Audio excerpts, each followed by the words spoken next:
अस्सलामुअलैकुम नाज़रीन, आप देख रहे हैं मुबश्शिर लुकमान यूट्यूब चैनल। मैं हूं समीना राना। हमारे साथ तशरीफ रखते हैं मुबश्शिर लुकमान साहब। अस्सलाम वालेकुम सर, कैसे हैं आप? वालेकुम सलाम, अल्लाह का शुक्र है, आप बताएँ। जी सर, मैं भी ठीक। सर, क्या खबरें हैं आपके पास? खबरें तो मैं आपको इतने दिन से दे रहा था कि इसी तनख्वाह पे सारा काम होगा, दोनों मिलेंगे भी, अब देखें मिल भी गए। मैंने आपको कहा एमकेएम को भी 5 वज़ारतें मिलेंगी, उनको भी मिल रही हैं पहले मिल हल्के गई। अरसे में। और जो-जो आपको मैंने खबर दी थी इसी वीलॉग में, वो सारी अल्हम्दुलिल्लाह सही साबित हो रही हैं। बिल्कुल सर, ऐसा ही एग्ज़ैक्टली ऐसा ही है। सर चलें, फाइनली किसी नतीजे पर तो पहुँच गई हैं। ये हुकूमत साज़ी के हवाले से ये एक अच्छा कदम है। आई होप सो कि पाकिस्तान को जिन चैलेंजेज़ का सामना है, उनसे निमटने में भी ये हुकूमत कामयाब हो। आप समझते आमीन, हैं? आमीन।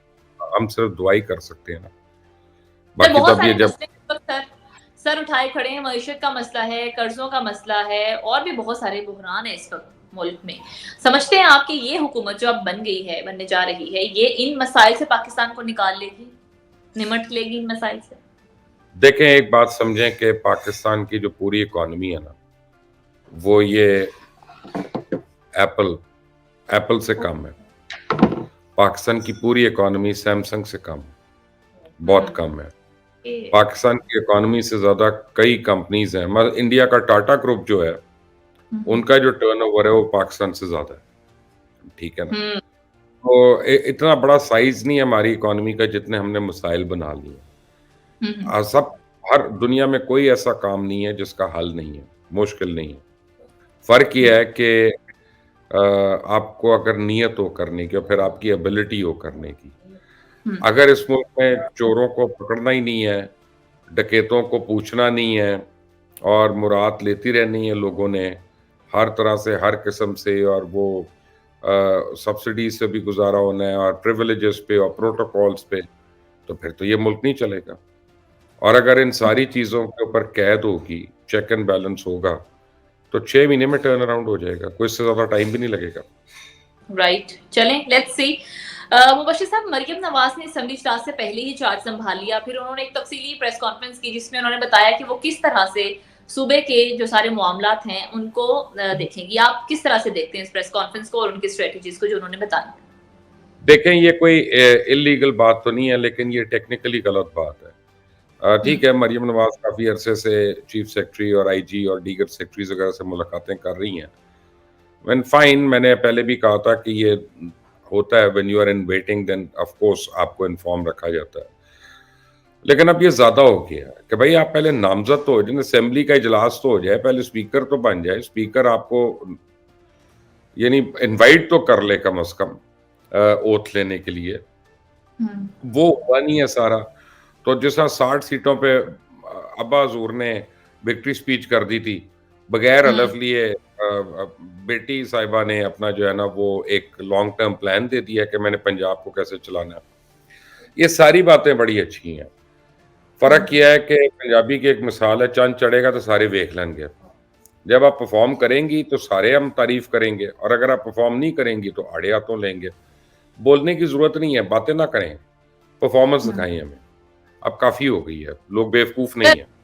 बड़ी एनर्जेटिक थी और अब एंथुसियाज़्म भी बड़ा शो कर रही थी। आप समझते हैं कि वो कर भी पाएँगी? आपकी बगैर सीएम के सारे अपना पंजाब की जो अफ़सरशाही है मुझे रिपोर्ट करना शुरू हो जाए तो मेरे में भी एनर्जी आ जाएगी, आप फ़िक्र ना करें। तो ऐसी कौन-सी बात है? राइट, चलें, घोड़ा भी यही, मैदान भी यही, देखते हैं कैसी परफ़ॉर्मेंस होगी। हाँ, देखते मुबशीर हैं। साहब, चीफ जस्टिस ने मीडिया पर काफ़ी बरहमी का इज़हार किया है। उन्होंने कोट की है वो खबर जो है कि एक निजी टीवी चैनल पर चली थी जिसमें कहा गया था कि जजेस का इजलास हो गया। इस बारे में चीफ जस्टिस ने कहा है कि मेरा तो किसी साथी जज के साथ इजलास नहीं हुआ। मीडिया तो आज़ाद है, यहाँ रेटिंग के लिए रिपोर्टिंग होती है। सर, क्या कहेंगे आप? The least that channel can do is apologise and से यस। कि हमारी खबर गलत थी और हुँ, उस रिपोर्टर को सरज़निश कर दें, तो ठीक है ना? और हुँ, उस रिपोर्टर को बाज़पुरस होनी चाहिए उसकी और चैनल के साथ अपना भी होनी चाहिए। मैं तो चीफ जस्टिस की बात से एग्री करता हूँ कि रेटिंग्स के लिए यहाँ बहुत कुछ हो जाता है। एक बहुत बड़ी एग्ज़ाम्पल जो है ना वो आप देखें कि हर चैनल पे 6 बजे से ही इलेक्शन के रिज़ल्ट आना शुरू हो गए थे।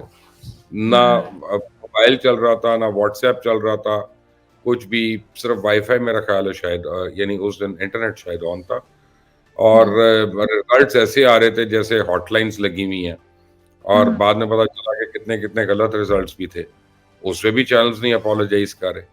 कुछ चैनल्स ने पीटीआई के फॉर्म 45 भी चला दिए। ये वो फॉर्म 45 हैं जो फ़ोटोशॉप होके पीटीआई के मुख्तलिफ ग्रुप्स में फिर रहे थे, और हम्म। उन्होंने उन्हीं को दिखा के अपनी स्क्रीन्स पे दिखाना शुरू कर दिया बगैर तहकीक के। तो हम्म। बेसिकली आपने क्या किया है, आपने लोगों के अंदर एक इंतशार पैदा कर दिया, आपने लोगों को इश्तियाल दिला दिया, आपने लोगों को गम और गुस्से का शिकार कर दिया कि यार हमारा इलेक्शन रॉब हो रहा है और ये हो रहा है, वो हो रहा है। हम्म। तो I mean these people should be answerable, such channels should be answerable. PEMRA अभी तक क्या कर रही है, क्यों सो रही है? ठीक है ना, पैमरा के काम है ये, चीफ जस्टिस का काम तो नहीं था। तो चीफ हम्म। जस्टिस को चाहिए कि चेयरमैन पैमरा से बुलाकर ज़रा उससे सवाल-ओ-जवाब करें, तब भाईजान हम्म। को होश आएगा कि उन्होंने क्या इग्नोर किया हुआ है। Right, right. तो सर आप समझते हैं इस मामले को मजीद सख्ती से लिया जाएगा? नहीं, मेरा नहीं ख्याल, उन्होंने कह दिया है तो ये काफ़ी है, लेकिन मेरा ख्याल है कि फ़ौरन उस चैनल को अपोलोजाइज़ कर लेना चाहिए, जो भी चैनल है, और उस राइट। रिपोर्टर को। चलिए, लेट्स सी। मुबशीर साहब, सिंध हाई कोर्ट के चीफ जस्टिस ने भी बड़े सख्त रिमार्क्स दिए हैं आज जब केस की समाअत हुई इंटरनेट बंदिश केस के हवाले से। तो उन्होंने कहा है कि लोगों को इलेक्शन तक नहीं लड़ने दिया गया। कुछ लोग ऐसे थे जो कि अपनी कैंपेन चलाना चाह रहे थे इंटरनेट के ज़रिए, इंटरनेट बंदिश रही। और साथ उन्होंने ये भी कहा कि अगर आपने ड्राइंग रूम में बैठ के वज़ारतें बाँटनी थी, तो फिर ये इलेक्शन कराने की क्या ज़रूरत है? देखिए, मैं तो इस पे नहीं कुछ कह सकता, अपना अब एक ऑनरेबल जज साहब हैं, उन्होंने क्या बातें कर दी, मुझे उसका बैकग्राउंड तो नहीं पता। लेकिन इंटरनेट उस दिन बंद था, हुँ। उससे 2 दिन पहले तक तो बंद नहीं था, जब तक कैंपेन चलने की इजाज़त थी। तो अगर किसी ने कैंपेन उसके बाद चलानी थी, तो वो तो गलत होता, जब कैंपेन बंद हो गई थी 6 तारीख को या 5 तारीख को। और उससे पहले तो मुझे नहीं याद कि इंटरनेट की कोई बंदिश थी या नहीं थी। लेकिन ये फैक्ट है कि अभी तक इंटरनेट में उसकी जो है ना स्पीड वगैरह में और नेट कनेक्टिविटी में काफ़ी फ़र्क है, और काफ़ी तकलीफ़ हो रही है। और हुँ। ये इसलिए भी ज़रूरी है कि अगर पाकिस्तान अपने आप को आईटी हब बनाना चाह रहा है, तो गो अभी पाकिस्तान के पास ऐसे प्रोडक्ट्स नहीं हैं जो इंटरनेट बेस्ड प्रोडक्ट्स हों ज़्यादा, लेकिन ये है कि हो सकते हैं। लेट्स से यहाँ पे कोई कॉल सेंटर्स हों या ऐसी चीज़ें हों, तो वो तो चलेंगी ही नहीं, अगर इंटरनेट की इस तरह से बंदिश रहेगी ये वो।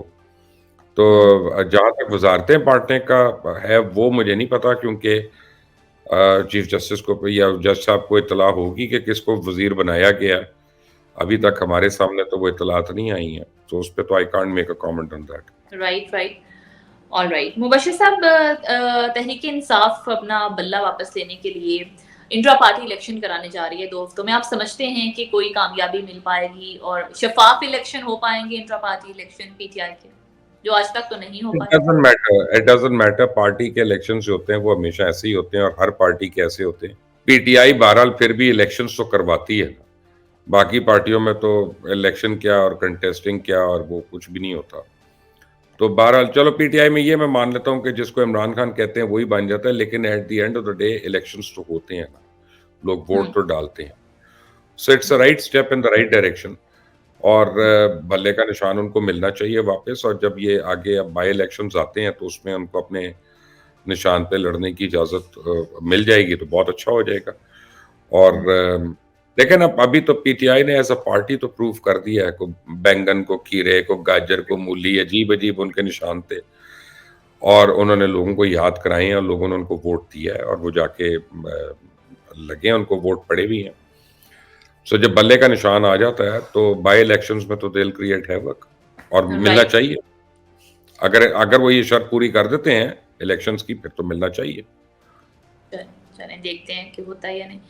मुबशीर साहब, जो इल्ज़ामात लगाए गए थे एक साबिक़ कमिश्नर रावलपिंडी लियाकत चट्टा की जानिब से, उन पर एक कमेटी बनी है और उसने 24 घंटों के अंदर अपनी रिपोर्ट पेश करनी है। क्या आप समझते हैं कि धांधली के इल्ज़ामात साबित हो जाएँगे?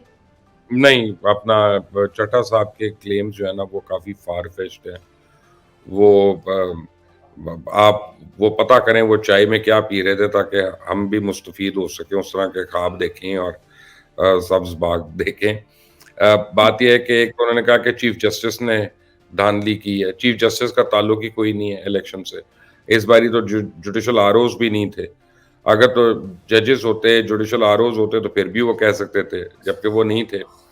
दूसरी बात ये है कि आप ये देखें कि उन्होंने कहा कि जी 70-70 हज़ार वोट हमने गलत डाले। ना भाईजान खुद आर होते, ना डीआर होते, तो कैसे डाल दिए उन्होंने? हुँ, ठीक है ना? इन्होंने कैसे डलवाए वो? और पहले ये बताएँ कि इनके पास वो इतने वोट्स आए कहाँ से थे? और किसने दिए थे? ठीक है ना? किसी ने तो मसलन मैंने फिज़िकली आपको दिए होंगे ना कि ये डालनी है या ये करनी है।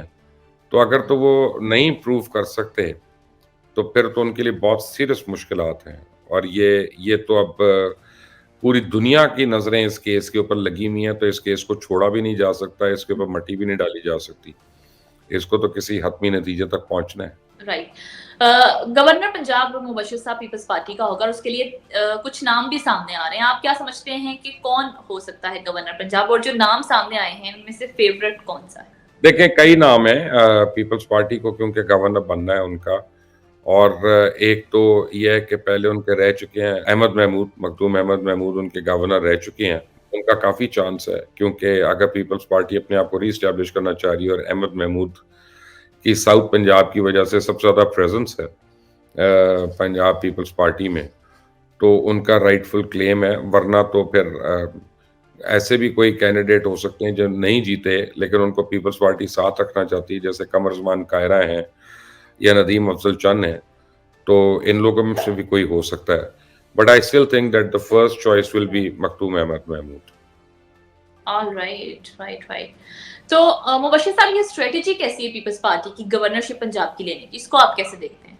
देखिए, पंजाब का जो गवर्नर है ना, आप ये समझें कि जो गवर्नर होता है ना, अपार्ट फ्रॉम अदर थिंग्स, वो तमाम यूनिवर्सिटीज़ का चांसलर होता है, जो जी। आपके उसमें चार्टर होता है। तो अगर आप वो यूथ में टारगेट करना चाह रहे हैं ताकि अगले इलेक्शन में उनको फ़ायदा हो, तो फिर ये गवर्नरशिप जो है, ये बड़ी एक फ़ाल पोस्ट है उनके लिए। हुँ, दूसरी बात है कि गवर्नर हो या सदर हो, ये दोनों अगर आपकी मर्ज़ी के ना हों, तो ये आपके लिए अज़ाब कर देते हैं। जैसे हमने देखा एक आरिफ अलवी ने हुँ।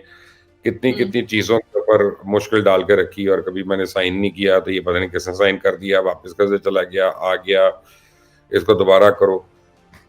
तो ये तो फिर एक प्रॉपर समझने वाले लेजिस्लेशन को समझने वाले लोग हैं, तो हर पोस्ट का कोई ना कोई फ़ायदा तो होता है। और हुँ, यकीनन पीपल्स पार्टी ने और फिर सबसे बड़ी बात है पार्टी ने अपने लोगों को ऑब्लाइज करना होता है, जिन लोगों ने साल-साल मेहनत की होती है, पैसे भी लगाए होते हैं, धक्के भी खाए होते हैं, तो फिर उनको कोई ना कोई आप एक किस्म का कैरेट भी तो आपने देनी होती है ना कि यार तुमने इतनी देर, इतनी साल, इतनी खिदमत की इस पार्टी की, हम तुम्हें अब ये दे रहे हैं। तो वो भी राइट। है तीसरी। हुँ। मुबश्शिर साहब आप नहीं समझते पीपल्स पार्टी ने बड़ी चुन-चुन के और मर्ज़ी की सीट्स ली हैं? देखिए एक ज़रदारी सब पे भारी, सदर आसिफ अली ज़रदारी होंगे, उधर से चेयरमैन सेनेट पीपल्स पार्टी का होगा, उधर से डेप्यूटी स्पीकर कौमी असेंबली जो हैं वो पीपल्स पार्टी के होंगे। इसको किस तरह से देखते हैं? नहीं, पीपल्स पार्टी ने इसमें सबसे ज़्यादा जो है वो बेनिफिट उठाया इस गवर्नमेंट फ़ॉर्मेशन में और उसके बाद अब जो उठाएगी वो एमकेएम होगी। एमकेएम भी हुँ, काफ़ी फ़ायदा लेकिन पीपल्स पार्टी जो है ना बड़ी क्लियर रही है कि उन्होंने नून के साथ भी नहीं मिलना, नून को चलाना भी है और उनका ये ख़्याल है कि 1 साल में नून जो है वो अपनी पॉपुलैरिटी काफ़ी लूज़ करेगी आने वाले दिनों में। तो उस वजह से I think they have taken some very important portfolios और जिस तरह से वो कोई कॉर्पोरेशंस के पब्लिक प्राइवेट सेक्टर के हेड्स ले रहे हैं, वो भी हुँ, एक बड़ा इंपॉर्टेंट फिगर है। वो काफ़ी अपने लोगों को भी खपा सकेंगे, वहाँ पे लोगों को जॉब्स दिलवाएँगे। उनकी एक उनका एक तरीक़ा-कार है पीपल्स पार्टी का कि हुँ। नौकरियाँ फ़ौरन सरकार में लगवा दो लोगों की, तो उतने वोटर बन जाते हैं, ये हो जाता है। So all of these things will benefit to them and I think they've played a very smart card. Right. चलिए let's talk about MQM Mubashshir साहब एमक्यूएम भी अपनी ख़्वाहिश का इज़हार कर रही है गवर्नर सिंध के लिए। वो चाहते हैं कामरान टेसोरी ही कंटिन्यू करें। क्या ऐसा हो पाएगा और जो वज़ारतें एमक्यूएम माँग रही है क्या उन्हें मिलेंगी? वो मिल सकती है लेकिन ट्रेडिशनली चीफ मिनिस्टर जो है वो पीपल्स पार्टी का ही रहा है और गवर्नर जो है वो एमक्यूएम का रहा है। तो ये ऐसी ट्रेडिशन है कि इसको बाईपास करने का इस वक़्त फ़ायदा नहीं है पीपल्स पार्टी को वहाँ पे या किसी को। तो but the fact of the matter is कि और गवर्नर तो अपॉइंट करना है प्रेज़िडेंट ने, तो वो कर देंगे अब उसमें। जहाँ तक एमक्यूएम का ताल्लुक है, मेरी इत्तला ये है कि वो कम से कम 5 वज़ारतें माँगेंगे। इस वक़्त तक उनको 3 तो मिल रही हैं, पहले हाँ, मरहले हाँ। में। लेकिन 2 मज़ीद वज़ारतें जो हैं उनको अलॉट होंगी फेडरल कैबिनेट में। और ओके। यानी इस बारी पहले तो वो लेते थे पोर्ट्स एंड शिपिंग की और इस तरह से, लेकिन एक पर्टिकुलर वज़ारत है जो एमक्यूएम लेना चाहेगा और मेरा ख़्याल है वहाँ पे ज़रा-सा पीपल्स पार्टी उनको अपोज़ करेगी, वो सिंध में लोकल बॉडीज़ की है वज़ारत। वो हुँ। एमक्यूएम को शायद ना लेने दें क्योंकि वो नहीं चाहेंगे कि लोकल बॉडीज़ में वो स्ट्रेंथन हो जाएँ ज़्यादा। बट ये आने वाले दिनों में इनको 3 से 5 के करीब वज़ारतें जो हैं वो मिलेंगी। ओके। एंड गवर्नर कौन होगा? गवर्नर मेरा ख़्याल है कि कामरान टेसूरी कंटिन्यू करेंगे फ़िलहाल। Okay, right. हो सकता है कोई और हो जाए, लेकिन होगा एमक्यूएम का ही, क्योंकि कई बारी क्या होता है कि जब आपने एक टेन्योर कर लिया होता है ना और काफ़ी कर लिया होता है, तो हर पार्टी के अंदर वो जो हैव नॉट्स हैं वो बड़े होते हैं और हुँ, हुँ, पार्टी ने हुँ। मुख्तलिफ लोगों को खपाना भी होता है, उनको मैंने कहा ना कैरेट्स देनी होती हैं, तो वो इसलिए शायद उस वजह से ही maybe change but otherwise I don't see a problem with him continuing. Right. तो मुबश्शिर साहब, पीएमएलएन की स्टैंडिंग को आप कैसे देखते हैं? कहाँ स्टैंड कर रही है पीएमएलएन? पीएमएलएन अपनी ज़िंदगी का सबसे बड़ा गैम्बल कर रही है एज़ अ पॉलिटिकल पार्टी और पीएमएलएन के लिए अब ये बहुत मुश्किल टाइम है और अगर उन्होंने अब अपने पत्ते सही ना खेले, तो 1 साल के बाद पीएमएलएन जो है वो पीएमएलएल काफ बन जाएगी और या अगर और बुरा खेला तो वो फिर इस्तेकाम पार्टी भी बन सकती है, आईपीपी भी बन सकती है। यहाँ से ऊपर आने के लिए they really have to play an innings of a lifetime and play out of their skins. वो जैसे वर्ल्ड कप में ऑस्ट्रेलिया के एक बैट्समैन ने इनिंग्स खेली थी, जिस तरह हुँ। की कि खड़े-खड़े उसको क्रैम्प्स भी पड़े हुए ही है वो, लेकिन 200 रन बना गया और ऑस्ट्रेलिया को वर्ल्ड कप फाइनल में ले आया और फिर फाइनल जिता भी दिया उन्होंने। तो वो आई मीन उस टाइप की इनिंग्स खेलनी पड़ेगी अब पीएमएलएन को out of the blue. Right. Mubashir साहब, अब आपने क्रिकेट की एक एग्ज़ाम्पल दी है, तो चलें क्रिकेट के हवाले से भी आपका तज्ज़िया ले लेते हैं। आपके कलंदर्स की क्या सिचुएशन है? कलंदर्स की सिचुएशन अच्छी नहीं है, 2 मैच हार गए हैं और इसीलिए मेरा पूछा ख्याल है। मेरी और राना आतिफ की बात हो रही थी इस पे, तो मैंने हुँ। कहा कि देख जो मैच मैं नहीं देखने आता ना तो वो कलंदर हार जाते हैं। तो अब मेरा अच्छा। ख्याल है कि मुझे मैच देखना चाहिए जाके ताकि कलंदर जीते हैं। देखिए मैंने आपको राइट। पहले भी कहा था it doesn't matter who wins और who loses. At the end of the day the game of cricket wins and मैं तो लाहौरिया हूँ। तो हुँ, हुँ। लाहौरियों को तो अपनी टीम ही अच्छी लगेगी ना, लाहौर कलंदर ही अच्छी लगेगी। That's good. Thank you so much Mubashir साहब, आपकी कीमती वक़्त। नाज़रीन, इसके साथ ही हमारा आज का प्रोग्राम खत्म हुआ। अगर आपको हमारी वीडियो पसंद आए तो इसे लाइक कीजिए, हमारे चैनल को सब्सक्राइब कीजिए। हमें इजाज़त है, अल्लाह के बाद।